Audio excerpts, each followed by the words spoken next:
Okay, so let's get started the class. Here we go. Shall I start? Now, so without wasting time and without taking time, so let's get started your class. Now everyone's you know that आज जो हमारा tenses का जो class होने जा रहा है वो डे 5 है, ठीक है। ध्यान में रखते हुए आपको सारे वीडियोस को देखना है एक एक करके। तो चलिए हम लोग शुरू करते हैं डे 5 को। और टेंसेस का डे 5 है, ध्यान में रखना है। हाँ, टेंसेस का डे 5 है। तो चलिए हम अपने मार्कर पेन में थोड़ा सा इंक को फिल कर लेते हैं। तो बोलिए हमारे साथ साथ, I am filling ink into the marker pen. क्या कर रहे हैं आप? यानी मार्कर पेन में एक प्रकार का इंक आप फिल कर रहे हैं। तो हम लोग क्या बात करेंगे? I am filling ink into the marker pen. और जैसे मार्कर पेन में आप इंक फिल कर लेंगे तो I have filled ink into the marker pen, है ना। ठीक है, तो हमने डे टेंसेस का डे 5 हमने मेंशन कर दिया है, लिख दिया है। तो जैसा कि आप टेंसेस को पढ़ते हुए आ रहे हैं और हर एक चीज़ को समझते हुए आ रहे हैं, ध्यान में रखिएगा। सारे हमने अभी जी हाँ, आज जो है टेंसेस का डे 5 में हम लोग जो देखने वाले हैं प्रेजेंट इंडेफिनिट टेंस, डे 5 है। प्रेजेंट इंडेफिनिट टेंसेस में जो कि हम आपको एक एक चीज़ पहले ही बता चुके हैं, एक एक चीज़ पहले ही हम आपको समझा चुके हैं कि एक्चुअली प्रेजेंट इंडेफिनिट टेंस क्या होता है, कैसे ये काम करता है, किस प्रकार से इसमें सेंटेंस हम लोग बनाते हैं, है ना। तो पिछली क्लास में ही हम लोग डिस्कस कर चुके हैं। तो आज हम इनके ऊपर प्रैक्टिस करने वाले हैं, एक एक चीज़ें देखने वाले हैं। जितने भी सारे डाउट्स हैं, सारे डाउट्स हम लोग क्लियर करेंगे, ठीक है। देखिएगा, पहला और दूसरा, तीसरा, चौथा और पांचवा स्ट्रक्चर और छठा स्ट्रक्चर इवन हम लोग क्लियर कर चुके हैं। सारे के सारे जितने भी सारे स्ट्रक्चर्स होते हैं, जितने भी प्रकार का सेंटेंस बनते हैं, सारे प्रकार का सेंटेंस बनाने हम लोग सीख चुके हैं, ठीक है। अगर मैं पहला स्ट्रक्चर लिखूं आपके सामने तो कहता है सबसे पहले सब्जेक्ट प्लस V1 या V5 प्लस ऑब्जेक्ट कंप्लीमेंट। यह है पहला स्ट्रक्चर ऑफ प्रेजेंट टेंसेस का। दूसरा स्ट्रक्चर है सब्जेक्ट प्लस डू या does plus V1 plus object complement, do या does plus not plus V1 plus object complement. अगर तीसरा स्ट्रक्चर में लिखूं तो डू या does plus subject plus V1 plus object complement.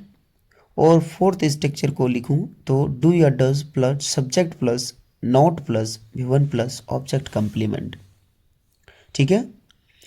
अगर पांचवा स्ट्रक्चर की मैं बात करूं तो पांचवा स्ट्रक्चर का आता है WH फैमिली प्लस डू या does plus subject plus V1 plus object complement.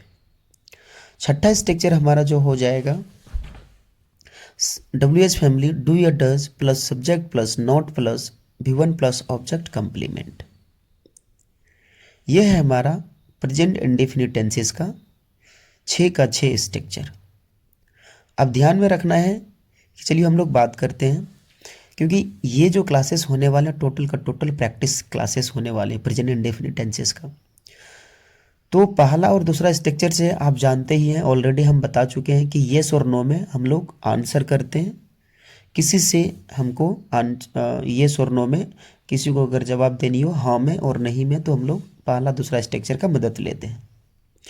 उसी प्रकार तीसरा और चौथा स्ट्रक्चर जो होता है क्या करने के लिए, तीसरा और चौथा स्ट्रक्चर का ही काम होता है क्वेश्चन करना।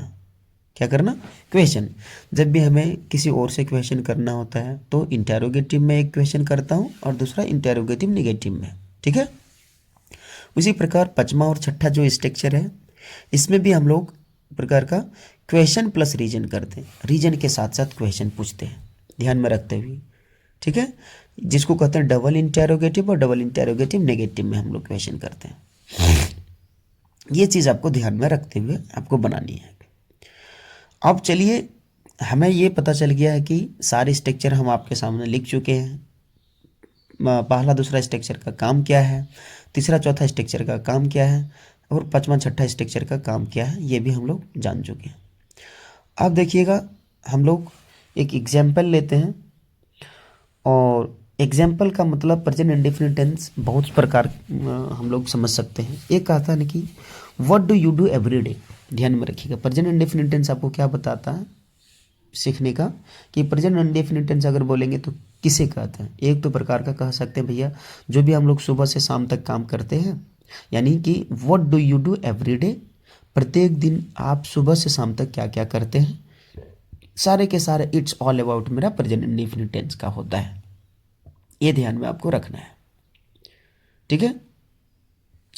और अगर मैं वहाँ पे जो हमारा जैसे प्रेजेंट इंडेफिनिट टेंस में हम लोग पहले जान चुके हैं कि उसमें हेल्पिंग वर्ब जो आते हैं वो डू और डज आते हैं, और डू डज के माध्यम से ही हम लोग कोई भी सेंटेंसेस को नेगेटिव और positive, negative interrogative, interrogative negative में बना सकते हैं।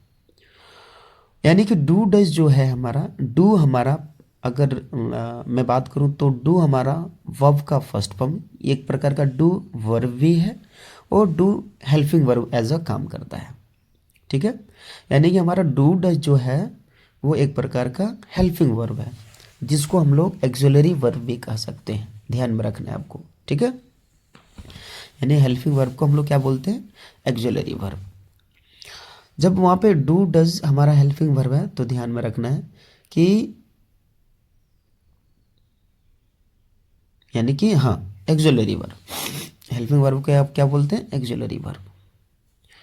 अब आगे देखिएगा तो ये है हमारा डू डज का फेरा, यानी कि डू भी वन है और डज हमारा क्या है, वर्ब का फिफ्थ फॉर्म है, ठीक है ना, वर्ब का फिफ्थ फॉर्म है। क्लियर ना। यानी कि डू किसके किसके साथ लगेगा, आई वी यू दे के साथ डू लगेगा। अगर नेगेटिव में मुझे बनानी हो, इंटेरोगेटिव में बनानी हो, इंटेरोगेटिव नेगेटिव में बनानी हो, या डबल इंटेरोगेटिव में बनानी हो तो डू आएगा। तो डू आएगा तो वहाँ पे किनके साथ डू आ सकता है, आई वी यू दे ही सी नहीं आ सकता, आई वी यू दे के साथ ही सिर्फ डू आएगा।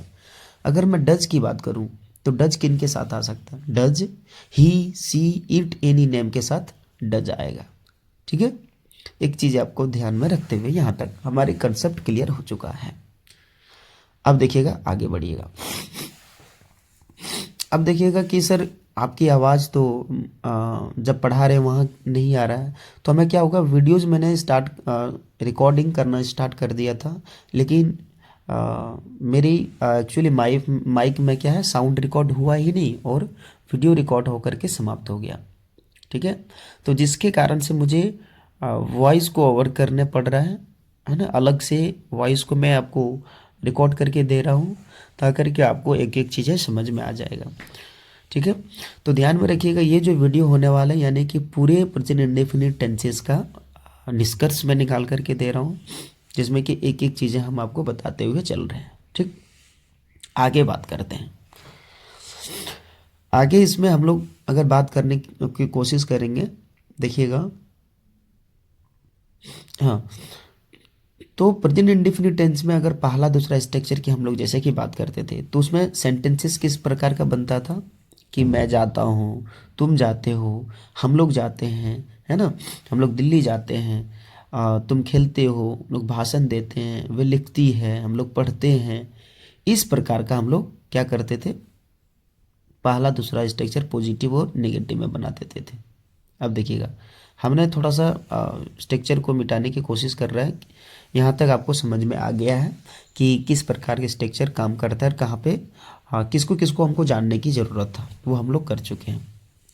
अब ध्यान में रखिएगा आगे हम थोड़ा सा बढ़ते हैं, एग्जाम्पल के साथ लेंगे, सेंटेंसेस को अंडरस्टैंडिंग करेंगे, समझने की कोशिश करेंगे कि सेंटेंस हमारा एक्चुअली किस प्रकार का बनेगा, और कहीं भी कोई प्रकार का डाउट्स होंगे तो उसको हम क्लियर करेंगे, ठीक। चलिए ओके, जैसे मैं आपसे बात कर रहा हूँ थोड़ा सा आपको प्रैक्टिस कर लेना है। जैसे मैं जाता हूँ तो आई गो, मैं नहीं जाता हूँ तो आई डोंट गो, तुम जाते हो यू गो, तुम नहीं जाते हो यू डोंट गो, क्या मैं जाता हूँ डू आई गो, क्या मैं नहीं जाता हूँ डोंट आई गो, ऐसा भी कह सकते हैं, या do I not go, do I not go. आप क्यों जाते हो, वाई डू यू गो, क्यों नहीं जाते हो, वाई डोंट यू गो, ऐसा भी प्रकार का कर सकते हैं। मैंने कहा मैं खेलता हूँ तो आई प्ले, मैं नहीं खेलता हूँ तो आई डोंट प्ले, तुम खेलते हो तो यू प्ले, तुम नहीं खेलते हो तो यू डोंट प्ले, ये सब भी कह सकते हैं। ठीक है। और बहुत सारे प्रकार का जैसे हम लोग प्रैक्टिस करवाएंगे। जैसे मैं जानता हूँ तो आई नो यू, मैं नहीं जानता हूँ आई डोंट नो यू। क्या मैं आपको जानता हूँ, डू आई नो यू। क्या मैं आपको नहीं जानता हूँ, डोंट आई नो यू। कैसे मैं आपको जानता हूँ, हाउ डू आई नो, है ना, how do I know you and how don't I know you, मैं आपको कैसे नहीं जानता हूँ। तो ये टोटल का टोटल इस प्रकार का हमारा येस नो में इंटेरोगेटिव नेगेटिव सारे में हम लोग सेंटेंसेस बना करके देख रहे थे। उसी में आज हम लोग थोड़ा सा आगे बढ़ेंगे और एक्स्ट्रा वर्ड जोड़ने की कोशिश करेंगे। अगर जैसे कि आप ना जैसे एक्स्ट्रा वर्ड जोड़ने में आपको कन्फ्यूजन हो जाता है या घबरा जाते हैं, तो वहाँ पे हम लोग अभी आज बात करते हैं, डिस्कस करते हैं। जैसे मैंने कहा मैं तो जाता हूँ, क्या करा, मैं तो जाता हूँ, तो मैंने कहा आई गो। मैं नहीं जाता तो आई डोंट गो। मैंने कहा क्या मैं जाता हूँ, डू आई गो। क्या मैं नहीं जाता हूँ, डू आई नॉट गो। मैं कब जाता हूँ, व्हेन डू आई गो। कब मैं नहीं जाता हूँ, व्हेन डोंट आई गो। इस प्रकार का अगर मैं उसमें एक्स्ट्रा जोड़ दूँ, जैसे मैं स्कूल जाता हूँ, स्कूल हमारे लिए एक्स्ट्रा आ गया, ध्यान में रखना। स्कूल हमारे लिए क्या आ गया, एक्स्ट्रा। यानी कि अगर मैंने कहा मैं स्कूल जाता हूँ तो स्कूल एक्स्ट्रा आ गया, तो आई गो टू स्कूल। मैं पहले जाता हूँ तो आई गो टू, कहाँ जाते हैं, स्कूल भाई, तो आई गो टू स्कूल। ठीक है। उसी प्रकार का मैंने कहा स्कूल मैं नहीं जाता हूँ भैया, I don't go to school. फिर पूछिए क्या आप तुम स्कूल जाते हो, do you go to school. क्या तुम स्कूल नहीं जाते हो, don't you go to school. इस प्रकार का तो ध्यान में ये रखते हुए आपको आगे की ओर बढ़ना है। चलिए थोड़ा सा और प्रैक्टिस करते हैं हम लोग आगे की। जैसे बोलना जरूरी है तो इट्स अ मस्ट, बोलने से बोलना आता है। स्पीकिंग कम्स बाय स्पीकिंग, बोलना बहुत जरूरी है। अच्छा मैंडेटरी, अगर नहीं बोलते हो, इफ़ यू डोंट स्पीक, सब बर्बाद हो जाएगा। देन ऑल इन वन, इसीलिए दैट्स वाई हमें बोलनी चाहिए, है ना। वी शुड स्पीक, और मैं बोलता हूँ आई स्पीक, मैं नहीं बोलता हूँ आई डोंट स्पीक। तुम बोलते हो यू स्पीक, तुम्हें बोलनी चाहिए यू शुड स्पीक, तुम्हें नहीं बोलनी चाहिए यू शुड नॉट स्पीक, है ना। और बोलने से बोलना आता है, स्पीकिंग कम्स बाय स्पीकिंग, बोलना बहुत ज़रूरी है। इट्स अ मैंडेटरी, है ना। जल्दी आइए, कम फास्ट, अंदर आ जाइए, कम इन, है ना। तो इस प्रकार का हम लोग सेंटेंसेस को बोलते रहेंगे और प्रैक्टिस के साथ साथ करते रहेंगे। ठीक। जैसे एक प्रकार का हम लोग कहते हैं ना, मैं शराब पीता हूँ, तो शराब पीने का इंग्लिश क्या होता है, ड्रिंक वाइन, ड्रिंक वाइन। अब थोड़ा सा देखिएगा, हम लोग कुछ वर्ड्स लिखेंगे, कुछ वर्ड्स लिख करके कुछ सेंटेंसेस आपको मैं दूंगा, और उस सेंटेंसेस को हम आपको समझाने की कोशिश करूंगा। ठीक है। और मैंने कहा अगर मैंने कहा कि कौन जाता है, हु गोज, कौन जाता है, हु गोज। तो हु जो होता है ना, ध्यान में रखना एक और चीज़, WHO, हु का मतलब हालांकि होता है कौन, ठीक ना, क्या होता है कौन। तो कौन जाता है, who goes. Who actually singular और प्लूरल बहुत मतलब दोनों काम करते हैं। हु एक ऐसा वर्ड है जो कि सिंगुलर के लिए और प्लूरल के लिए, दोनों के लिए वो काम किया जाता है। ठीक है। तो मैंने कहा हु गो नहीं बोलेंगे तो क्या बोलेंगे, who goes, GOES, who goes. तो क्योंकि हु सिंगुलर और प्लूरल के साथ भी लगता है, बट अभी हम लोग एज अ सिंगुलर मान करके को, हालांकि प्लूरल के लिए भी मैं बताऊंगा। जैसे मैंने बोला ना कि कौन आ रहा है, हु इज कमिंग, कौन कौन आ रहा है, हु आर कमिंग, इस तरह, यानी कि हु का ही प्रयोग हमने कर दिया। तो एज अ सिंगुलर और प्लूरल दोनों हम लोग प्रयोग करते हैं। तो प्रेजेंट इंडेफिनिट टेंस में हमको अभी क्या है, हु का एज अ सिंगुलर हमको प्रयोग करना है। तो हु कम्स, कौन आता है, तो हु कम्स। ठीक है। चलिए एक एक्शन लेते हैं। जैसे मैंने कहा मार्बल खेलना, मार्बल का मतलब क्या, तो मार्बल्स यानी कि गोटी खेलना, तो मार्बल प्लेस, है ना। मार्बल प्लेस, प्ले यानी कि कोई भी प्रकार का एक कंचे खेलना। तो मैंने कहा मैं कंचे खेलता हूँ, तो I play marble, I play marbles, you play marbles, they play marbles, he plays marbles, he plays marbles, she plays marble, I don't play marble, you don't play marble, है ना। तो इस प्रकार का हम लोग सेंटेंसेस को बोल बोल करके प्रैक्टिस करते हैं।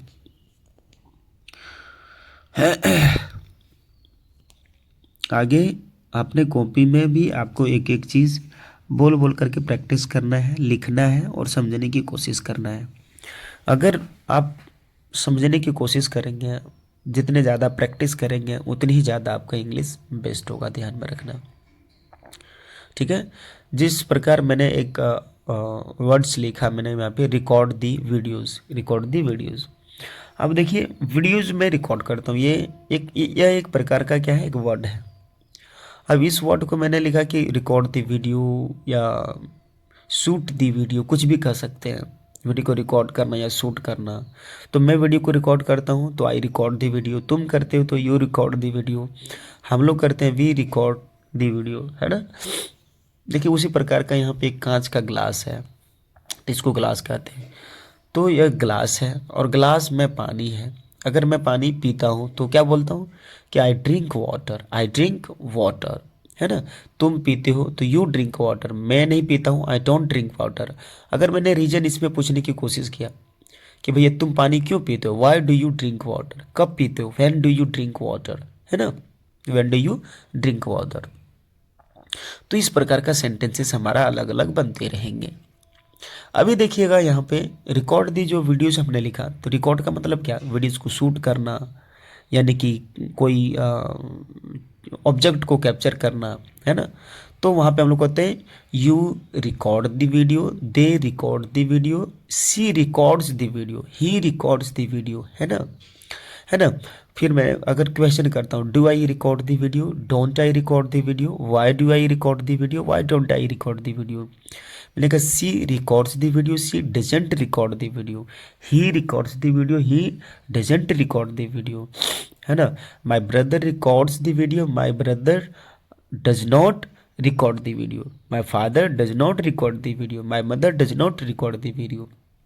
तो इस प्रकार का हम लोग अलग अलग जितने भी सारे सेंटेंस वर्ड्स लिखेंगे उस वर्ड्स के ऊपर हम लोग प्रयोग करेंगे और सीखेंगे, ठीक है। आगे देखिएगा, आगे देखिए इसमें सबसे बड़ा प्रॉब्लम क्या हो गया था ना, हमने वीडियोस को हालांकि शूट करना स्टार्ट कर दिया, पता ही नहीं चला क्या साउंड एक्चुअली रिकॉर्ड हो रहा है या नहीं हो रहा है। तो इसी के मामले में हम रह गए और बाद में मुझे पता चला यार साउंड आया ही नहीं। तो मुझे पूरा का पूरा 45 मिनट काम करना पड़ा है अलग से, तब जाकर के हम इस वीडियो में वॉइस ओवर थोड़ा सा साउंड दे पाया हूँ और आपको समझाने की मैं कोशिश कर रहा हूँ। नहीं तो जब तक ऑफलाइन ही क्लासेस वाले साउंड अच्छा लगते हैं, ऊपर से वॉइस अच्छा नहीं लगते ज़्यादा, आई होप मैं समझ सकता हूँ। लेकिन कोशिश करिए, आपको पढ़ना है ना, समझना है, तो हमें उतना ही ज़्यादा चीज़ों को ऑब्जर्व नहीं करना है, हमें समझने से मतलब है, हमें पढ़ने से मतलब है, ठीक है। तो कोशिश करिएगा मैं इसको समझने का। आगे जैसे कि मैं कुछ और जैसे एक वर्ड लिखता हूँ, ठीक ना, कोई भी एक और वर्ड लिखता हूँ, कहता है कि एट 5 o'clock, जैसे मैंने लिखा, क्या लिखा, एट 5 o'clock। जैसे मैं कहा कि भैया मैं जाता हूँ, मैं जाता हूँ, तो मैं जाता तो हूँ, आई गो मैंने कह दिया, लेकिन मैं 5 बजे जाता हूँ। मैं कितने बजे जाता हूँ, 5 बजे जाता हूँ। जब मैं 5 बजे जाता हूँ तो क्या बोलूँगा, आई go at 5 o'clock, I go at 5 o'clock। अब देखिएगा एट एट 5 o'clock मैंने लिखा एट 5 o'clock, तो ओ क्लॉक को ध्यान में रखिएगा, ओ क्लॉक को ऑफ दी क्लॉक भी बोलते हैं। क्या बोलते हैं, ओ क्लॉक को ऑफ दी क्लॉक, यानी कि I go at of the clock, I go at 5 of the clock भी कह सकते हैं। सेंटेंसेस को इस प्रकार से भी बना सकते हैं, दोनों बोथ आर करेक्ट, दोनों सेंटेंसेस हमारा क्या है, सही है, देर इज नो प्रॉब्लम, ठीक है। तो इस प्रकार का जब हम लोग घड़ी बताए थे तो घड़ी में ये चीज़ें आपको देखने को मिलता था, है ना। अब रही सर संडे, मंडे आ जाए, ट्यूसडे, वेंसडे, थर्सडे, फ्राइडे, या जनवरी, या नाइट, कोई भी प्रकार का ऐसा वर्ड हमारे सेंटेंस के लास्ट में आता है। जैसे मैंने कहा जैसे कि मैं सुबह खेलता हूँ, तो सुबह खोलता हूँ, सुबह एक प्रकार का इन मॉर्निंग बोला जाता है। जैसे मैंने कहा मैं रात को पढ़ाई करता हूँ, तो रात को एट नाइट कहा जाता है ना। तो इवनिंग की अगर बात करूँगा तो इन इवनिंग कहा जाएगा, ठीक है ना। मॉर्निंग की अगर बात करूँगा तो इन मॉर्निंग कहा जाएगा, ठीक है। तो इस प्रकार का, तो यहाँ पे बहुत प्रकार का सेंटेंसेस आ सकता है। ऑफ द क्लॉक जैसे मैंने बता ही दिया आपको, कंसेप्ट क्लियर हो गया। अब हमारे पास 10-10 मिनट टाइम है और 10 मिनट के टाइम में इसमें बहुत सारी चीज़ें और सीखने वाले हैं, तो ध्यान में रखिएगा। प्लस लास्ट में हम लोग प्रैक्टिस भी करने वाले हैं, तो वीडियो को शुरू से अंत तक जरूर देख करके जाना है। तो समझ में आ गया, आई होप आपको प्रेजेंट इंडेफिनिट टेंस आपको पूरे के पूरे समझ में आ गया होगा। लेकिन कोशिश करिएगा सेंटेंस के लास्ट में कोई भी प्रकार का ऐसा वर्ड आता है स्ट्रक्चर के बाद में जिसको बोलते हैं O/C यानी कि ऑब्जेक्ट कॉम्प्लीमेंट, तो वहाँ पे आपको बाद में उनको प्रयोग कर देना। जैसे मैंने कहा कोलकाता जाता हूँ तो I go to Kolkata, Kolkata last में आ गया। मैं सुबह कोलकाता जाता हूँ तो I go to Kolkata in morning time.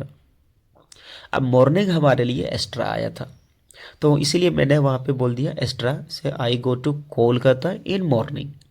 ठीक है ना। मैंने कहा था मैं शाम को 5 बजे खेलता हूँ। कितने बजे?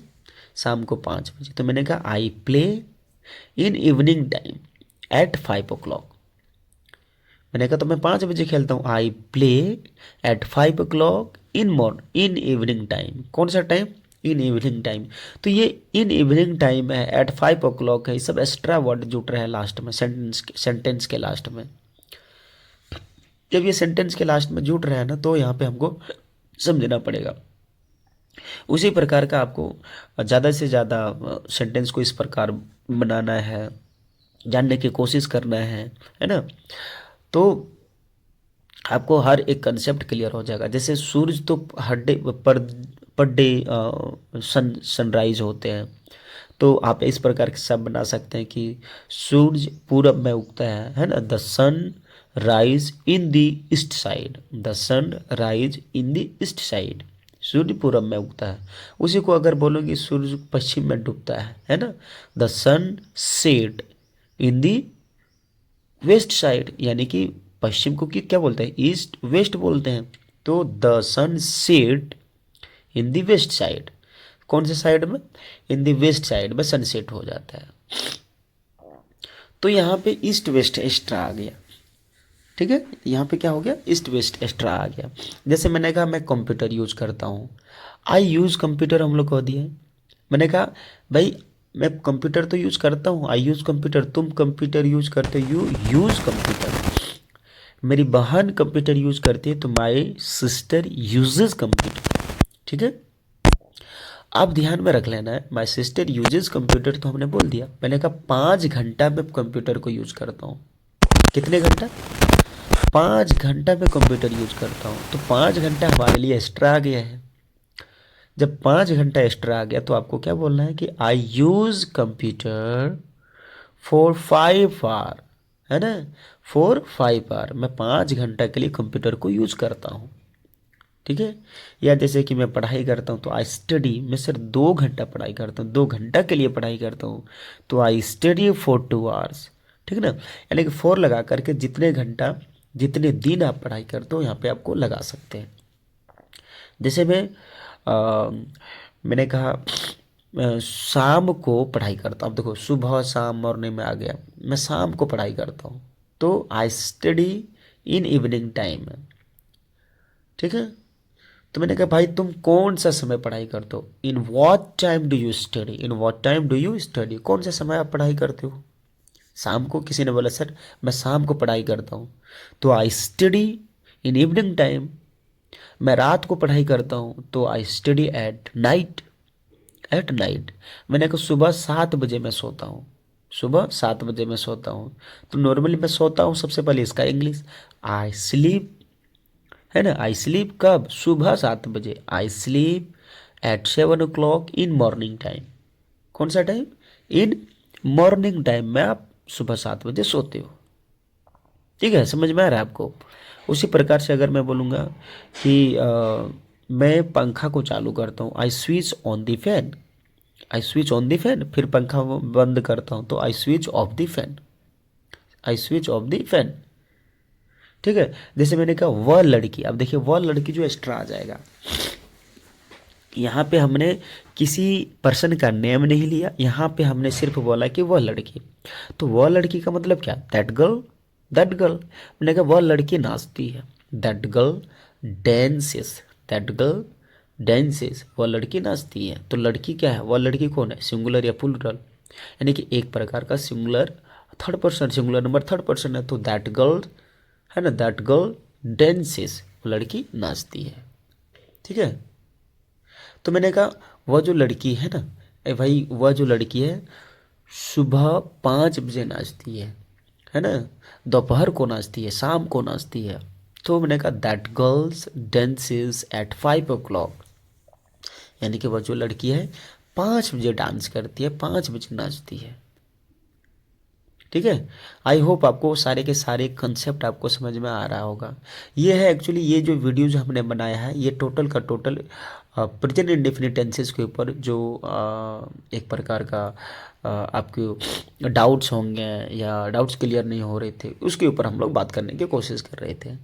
जिस तरह मैंने यहाँ पे लिखा my brother plays in morning at 5 o'clock, है ना, मेरे भैया जो है खेलते हैं मॉर्निंग यानी कि सुबह में कितने बजे, एट 5 o'clock। तो ये इस प्रकार का आपको चीज़ों को ध्यान में रखना। तो एट 5 o'clock, इन मॉर्निंग, ये सब एक्स्ट्रा आ गया। मैंने कहा अगर डायरेक्ट में बोलता हूँ कि मेरे भैया खेलते हैं तो माई ब्रदर प्लेज हो गया। ठीक है, चलिए आगे बढ़ते हैं और कुछ और समझने की हम लोग कोशिश करते हैं। देखिएगा अब हमारे पास 4-5 मिनट और टाइम है। इस 2-4 मिनट में हम लोग वीडियोज़ को एंड करने वाले हैं। तो ज़रूर से ज़रूर वीडियो को शुरू से अंत तक ज़रूर देखिएगा और फिर आगे नेक्स्ट वीडियो में लेकर के बहुत ही जल्द आ जाऊंगा आपके सामने। ठीक है, आगे देखना है। अब जो हमारे पास रही लास्ट में आपको क्या करना है, सारे कंसेप्ट आपको क्लियर हो गया, सारी चीज़ें समझ में आ गई। अब ज़्यादा से ज़्यादा मेरा यही रिकमेंडेड रहेगा, मेरा यही सजेशन रहेगा, please you should practice a lot of time and try to just go at your home and open your notebook what you have studied about and what I taught you, all the words, sentences, structures, learn very carefully and try to practice more and more times, है ना, try to practice more and more times how many sentences you have written on your notebook and how many structure you understood, है ना, and then please try to practice it means क्या, present indefinite tense क्या समझ चुके हैं अब तक, मैंने आपको यहाँ तक पढ़ाया। प्रेजेंट इंडेफिनिट टेंसेस का मतलब आप समझ चुके होंगे बड़े यहाँ से बड़ा क्लियर ढंग से। It means sir present indefinite tense उसको बोलते हैं जो सुबह से शाम तक हम लोग काम करते हैं, एक तो इसको कहते हैं, यानी कि सुबह से शाम तक जो भी काम आप करते हैं ये टोटल का टोटल हमारा प्रेजेंट इंडेफिनिट टेंसेस है, पहला एक। दूसरा मैंने बताया था कि सर प्रेजेंट इंडेफिनिट टेंस एक तो आपकी डेली हैबिट्स को बताता है, डेली हैबिट्स का मतलब डेली दिनचर्या बताता है, वही सुबह से शाम तक जो भी काम कर रहे हैं उसको बताते हैं। दूसरा तरीका मैंने समझने का बताया था कि प्रेजेंट इंडेफिनिट टेंसेस में न स्टार्टिंग पॉइंट होता है, ना एंडिंग पॉइंट होता है, नहीं उसमें कुछ काम आपको दिखने को मिलेगा, न फीलिंग, न इमोशंस, न और सारे कोई भी इस प्रकार का कोई चीज़ें नहीं होती, न स्टार्टिंग पॉइंट होती है, न एंडिंग पॉइंट होता है उसमें कि आपके सेंटेंसेस कहाँ से शुरू होगा कहाँ पे ख़त्म होगा। तो इस प्रकार का हमारा प्रेजेंट इंडेफिनिट टेंसेस था। तो आपको ये सारे के सारी चीज़ें आपको समझ करके ही आगे की ओर बढ़ना पड़ेगा। ठीक है, और उसमें कौन कौन सा सब्जेक्ट होते हैं, कितने सब्जेक्ट होते थे, किस सब्जेक्ट के अनुसार से कौन सा हेल्पिंग वर्ब का हमको प्रयोग करना था, सारे के सारे कंसेप्ट आपको पूरा का पूरा आ चुका है। इसका मतलब है कि आपको यहाँ पे डाउट्स अब नहीं होने चाहिए। ठीक है, अगर इतना सारा पढ़ाने के बावजूद भी आपके पास डाउट्स हैं तो जा कर के आपको सारे के सारे वीडियोस दोबारा आपको देखनी पड़ेगी। यानी कि कौन सी वीडियो, क्लास 1 से लेकर के क्लास जितने भी सारे अभी क्लास आगे की ओर बढ़ते जा रहे हैं सारे क्लासेस को आपको अटेंड करनी है। जब आप सारी क्लास अटेंड कर लेंगे फिर आपको सारे कंसेप्ट मिसकंसेप्शन दूर हो जाएगा, तब आप जा कर के अच्छा सेंटेंसेस आप बना पाएंगे, समझ पाएंगे, और कहीं भी दूसरी वीडियो देखने की ज़रूरत नहीं पड़ेगा, दूसरे टीचर से पढ़ने की ज़रूरत नहीं पड़ेगा, कहीं और जाने की आपको ज़रूरत नहीं पड़ेगी। ठीक है, तो ये हमारा था सजेशन। आई होप, आशा है कि मैं आपको सारे के सारे कंसेप्ट मैं आपको बता पाया, क्लियर कर पाया और समझा पाया। तो इसी प्रकार से वीडियो देखने के लिए आपको बहुत बहुत धन्यवाद, और इस वीडियो को लोगों तक ज़्यादा से ज़्यादा शेयर करिए। और जो भी इंग्लिश सीखना चाहते हैं, जितने भी सारे स्टूडेंट ऑफलाइन क्लासेस नहीं कर पाते हैं, उनके लिए बहुत ही ज़्यादा वीडियो बेनिफिशियल हो सकते हैं। तो उनको वीडियो को ज़रूर शेयर करिए और अपने भाई और बहन को वीडियो के माध्यम से पढ़ाने की कोशिश करिए, ताकि कि वो भी अपने लाइफ में बेस्ट कर पाए और सही कंसेप्ट वो सीख पाए। और सही कंसेप्ट सीखने के बाद ही कोई भी अच्छी तरह से उस चीज़ में मास्टर कहलाने लगते हैं, अच्छे कर पाते हैं। अन्यथा जब सही कंसेप्ट हमको मिला ही नहीं है, सही तरीके से हम सीख ही नहीं पाए, तो कैसे हम अपने आप को इम्प्रूव कर सकते हैं, है ना। So thanks for watching my video. मिलते हैं नेक्स्ट वीडियो में। ऐसे ऐसे हमारे वीडियो देखने के लिए बहुत बहुत धन्यवाद। तो लास्ट में मैं कहते हुए जा रहा हूँ, तो प्लीज़ हमारे यूट्यूब चैनल को सब्सक्राइब नहीं किए हैं तो प्लीज़ दिया गया नीचे सब्सक्राइब का बटन, उसको कर लीजिएगा, और एक छोटा सा प्यारा सा एक कमेंट कर दीजिएगा, और वीडियो को आगे तक पहुँचा दीजिए, शेयर कर दीजिएगा। थैंक यू, मिलते हैं नेक्स्ट वीडियो में। Love you, have a nice day, great day. Thank you and thanks for watching my video. Let's call it a day. Thank you. Let's call it a day.